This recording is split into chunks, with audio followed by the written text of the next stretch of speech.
Hello મિત્રો, સ્વાગત છે તમારું જયશ્રીસ કિચનમાં। તો આજે આપણે બનાવીશું ખજૂરવાળું દૂધ। તેના માટે અહીંયા મેં દૂધ લઈ લીધું છે અને ડ્રાય ફ્રૂટ્સ લીધા છે અને ખજૂર લઈ લીધો છે। ખજૂર મેં અહીંયા નોર્મલ આવે તે જ લીધો છે અને સ્વાદ પ્રમાણે આપણે ખાંડ એડ કરીશું, કારણ કે ખજૂર થોડોક મીઠાશવાળો હોય છે એટલે। તો હવે આપણે દૂધને ગરમ કરવા મૂકી દઈશું।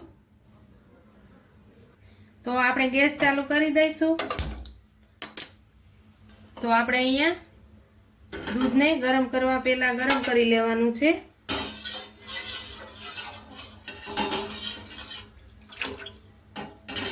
એક ઉફણ આવે પછી જ આપણે ખાંડ એડ કરવાની છે। ત્યાં સુધીમાં આપણે ડ્રાય ફ્રૂટ્સને ખજૂરનું કટિંગ કરી લઈશું। તો આપણું દૂધનો એક ઉભરો આવી ગયો છે, તો હવે તેમાં આપણે ખાંડ એડ કરી દઈશું। ખાંડ તો મીડિયમ જ એડ કરવાની છે, ખજૂર થોડોક મીઠાશ વાળો હોય છે એટલા માટે। તો આ રીતે આપણે થોડીક વાર હલાવતા રહીશું। હવે તેમાં આપણે જે ડ્રાય ફ્રૂટ્સ લીધા હતા તેનું મેં ભૂકો કરી નાખ્યો છે, હવે તે પણ આમાં એડ કરી દઈશું।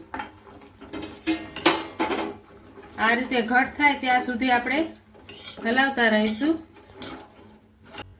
તો હવે આપણે તેમાં ખજૂરની કટકી જે કરી છે આ રીતે મેં કટિંગ કરી લીધી છે, મિક્સરમાં નથી પીછો, મેં આ રીતે ઝીણી ઝીણી કટિંગ કરી લીધું છે। હવે તે આપણે દૂધમાં એડ કરી દઈશું। તો આ રીતે આપણે એકદમ સરસ રીતે હલાવતા રહીશું। તો આ રીતે આપણું ઘટ બનતું રહેશે। આપણે મિક્સરમાં નથી પીશું, આ રીતે કટકા રાખ્યા છે ઝીણી। તો આપણું દૂધ એકદમ સરસ રીતે ઘટ થઈ ગયું છે, એકદમ સરસ મલાઈ જેવું દૂધ લાગે છે। તો આપણે હવે દૂધનો ગરમ સરસ રીતે થઈ ગયું છે, હવે આપણે ગેસ બંધ કરી દઈશું।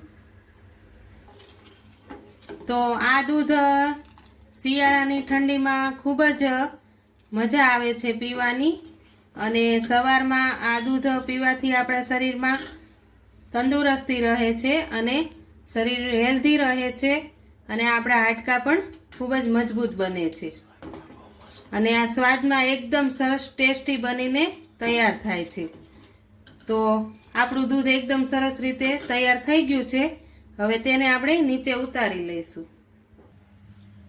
તો આપણે હવે ગ્લાસમાં લઈ લેશું દૂધને। આ દૂધ ગરમ જ પીવાની મજા આવે છે। તો આ રીતે આપણે બધું જ ગ્લાસમાં લઈ લેશું।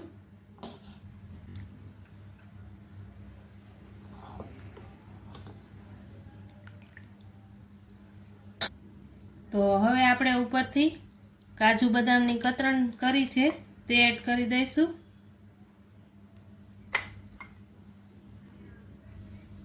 તો તૈયાર છે આપણું ખજૂરવાળું દૂધ। તો જો તમને મારી આ રેસીપી પસંદ આવી હોય તો લાઈક કરજો, શેર કરજો અને નવા હોય તો મારી ચેનલને સબસ્ક્રાઈબ કરજો। કોમેન્ટ કરીને કહેજો કે ખજૂરવાળું દૂધ કેવું લાગ્યું।